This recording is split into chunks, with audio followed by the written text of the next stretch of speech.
for us. I mean, it was a huge game, huge atmosphere. One of the top 5 wins that Coach Meyer said that's gone down for his program here.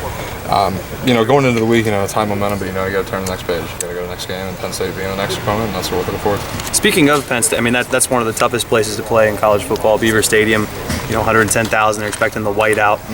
How excited are you guys to another opportunity to prove yourselves in prime time? And what does that last week's game do moving into this week's game? Well, that the young guys, everybody talks about how young we are. Yeah. That we can execute in a crazy tough environment. I mean, Wisconsin Stadium, Camp Randall is historically known to be a tough place. Sure.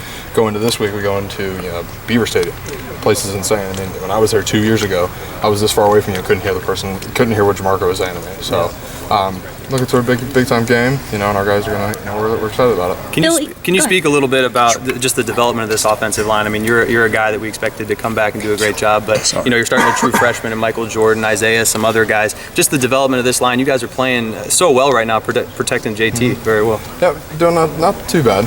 Can't be too gracious and give us a lot of credit for it. We're a work in process. I mean, that's how the offensive line play is. You can't say that you're doing really good because then 1 week or one play you take off and that JT's not doing so hot.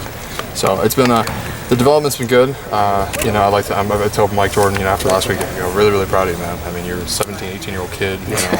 He was going to prom in May. And it's crazy. Now he's what we consider a grown man. Yeah. I mean, he took care of business, handled his composure pretty well.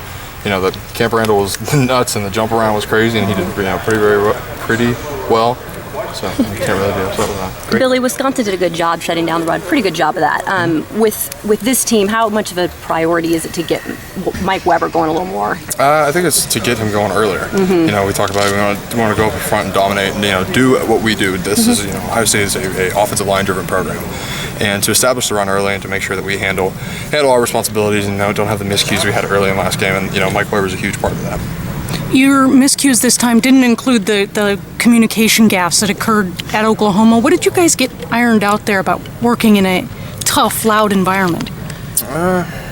I mean, it's probably because you're gonna need that again this week. Yeah, absolutely. I think it's preparation during the week. I mean, Coach Meyer does a great job of making it ridiculously loud at practice, and it's just preparation for us. And that's how I take things a little bit more seriously. Continue to work on our composure when the environment's really bad, and that's what we just go to execute. Did he spinal tap the speakers here and turn them up to 11? Because I'm assuming you had speakers before Oklahoma. Yeah. And I mean, it's early in the season, and you're not very confident, and the guys are still meshing and getting the chemistry going. So it was, now we're sitting here week 7, and we're getting ready for another big time game. What do you see in Penn State defensively, Billy? You want to come over here and help me do this interview? Come on, big guy. Yeah.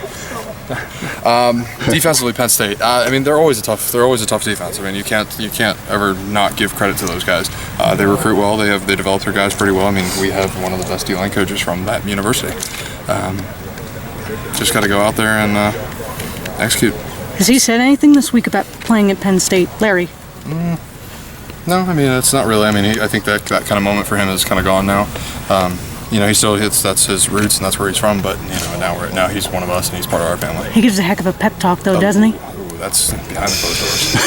No, that's video online. Oh, it's great. It's online. There's a couple. I haven't seen that, but yeah, I know he's he speaks very, very well, and he hits the heart at times, and it really makes you think about some things. So he's a special guy, that's for sure. Yeah, the Ohio State Twitter account shared it. Oh, okay. I don't follow as much stuff on the media. Billy, when you came in here in 2013, what were your first impressions of Dontre Wilson and what he was able to do on the field? I'm glad I don't have to chase him.